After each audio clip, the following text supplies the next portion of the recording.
Pinamili na nga namin ng mga ipamimigay namin para sa Pasko itong mga naipon nating barya. Grabe mga ate, feeling ko mas maraming laman yung loot bags natin ngayon. At syempre dahil food is life, kaya naman eto napa-food trip na rin kami ni Ate Kat nyo. Ngayong araw nga mga ate, palis nga kami ni Ate Kat nyo. Kung maaalala nyo, nagbilang nga tayo ng mga naipon nating barya noong nakaraang araw. Nakakulang 6,000 nga din tayo doon. At tulad ng sinabi ko sa inyo, ito nga ay para sa mga batang mamamasko sa amin sa Pasko. Kaya ngayon mga ate, ipamimili na nga natin ito. Sobrang nakakatuwa nga mga ate. Dahil dati yung mga iniipon kong ganitong barya ay pinambibili ko para sa sarili ko. Pero ngayon nag-iipon tayo ng ganitong barya para sa iba. Para makapagpasaya tayo ng mga bata. Dahil kapag Pasko, alam naman natin, candy lang masasaya na yan. Gustong gusto kasi nila sumasakit yung mga ipin nila. Walang ganon! Pagpasensya nyo na nga mga ate, ito palang kayang ibigay ni Ate Ayan nyo. Pero eka nga, kahit maliit pa yan, or kahit ano pa yan, basta taos sa puso mo yung pagbibigay, ay sobrang sarap na nun sa pakiramdam. Dito mga ate, nagtitingin na nga tayo ng mga bibilhin natin. Syempre, bago ko yan kinukuha, tinitingnan ko muna yung expiration date. Tapos binibilang ko na nga rin kung ilan yung laman ng isang pack, para syempre magkasya yung pamimili natin. Yung mga kinuha ko nga dito mga ate, yung mga paborito kong candy. At alam ko, isa rin nga ito sa mga gusto nyo. Alam nyo ba mga ate, sobrang saya namin dito ni Ate Kat nyo. Dahil yung dating mga bata na pumipila para mamasko at nanghihingi ng mga candy, ay ngayon sila na yung bumibili at sila na yung mamimigay. Kaya sigurado ako paglaki din ng mga batang yan, ay tsak ko na gagawin din nila yung ganito. Ang sarap kasi sa pakiramdam na makapagpasaya ka kahit sa maliit na bagay lang. At syempre mga ate, hindi lang naman candy yung pamimigay natin, sinamahan ko na nga rin dito ng biskwit para kahit papano hindi naman sumakit yung ipin nila. At ayan, nung makapamili na tayo, binayaran na rin natin. At itong Ate Kat nyo, nagugutom daw siya. Abay, nakakapagod daw mag-video, kaya naman ayan, nag-aya nga dito sa isang kainan.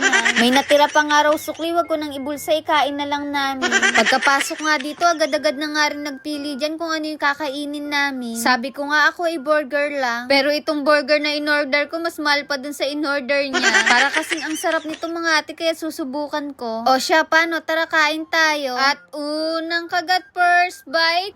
Napangalawang subo kagad. Bali, pilay nga lang pala in-order ni Ate Kat nyo. At ako naman itong burger dahil nagda-diet ako. Yung totoo, Ate Ayan, diet ka ba talaga? Next year na lang nga ako magda-diet mga ate, malapit naman na din. Ilang linggo na lang, 2026 na. Tapos wala ka pa rin. Walang ganon! Kayo ba mga ate, excited na rin sa darating na Pasko? Alam ko yung iba dyan may mga bago na nga ring damit. Ako hindi ko nga alam kung excited ba ako or paano. Iba na kasi talaga kapag ka nagkakaedad ka na. Pero dati naalala ko nga nung bata pa ako. Pag tungtong number months, tuwang-tuwa na talaga ako. Bibilangin ko na yan kung sino yung mga pupuntahan ko. At kahit malayo pa, alam ko na kung makakamagkano ako. Pero ngayon hindi na talaga ako excited dahil ako na yung pinamamaskuhan.